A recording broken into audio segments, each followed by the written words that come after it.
একদল দখলদার, চাঁদাবাজ, লুটপাটকারী মাস্তান বাহিনীকে আমরা এখন দেখতে পাচ্ছি। জনগণকে এই মাস্তান বাহিনী, লুটেরা, দখলদার, চাঁদাবাজ, এই 90 গজিওটা মাফিয়াদের বিরুদ্ধে আওয়ামী লীগের মতো ঐক্যবদ্ধ হতে হবে। আওয়ামী লীগকে যেভাবে হটিয়েছি বাংলার জমিনে আর কোন দখলদার, চাঁদাবাজ, মাফিয়া দলকে প্রতিষ্ঠিত হতে দেওয়া যাবে না। কোন দল যেন সংসদে এককভাবে গিয়ে মাতব্বরি করতে না পারে, তাই আমরা সংখ্যানুপাতিক নির্বাচনের দাবি জানাচ্ছি।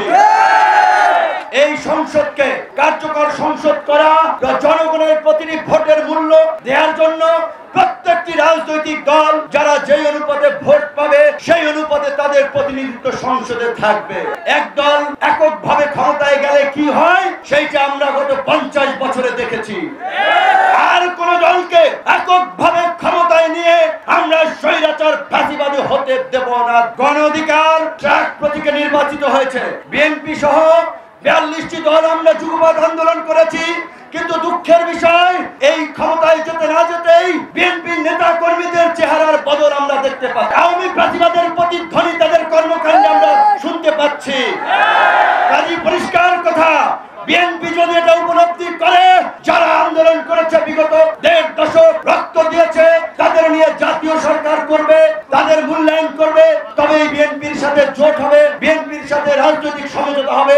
অন্যথায় বিএনপির বাইরে বিকল্প জোট হবে, বিকল্প শক্তিকে নিয়ে এককভাবে নির্বাচন করা হবে। দিন ধরে বলে আসছি, সেই ঐতিহাসিক শেখ সাহেবের কথার মতো চোরাই নাহি শুনে ধর্মের কাহিনী বারবার বলে আসছি।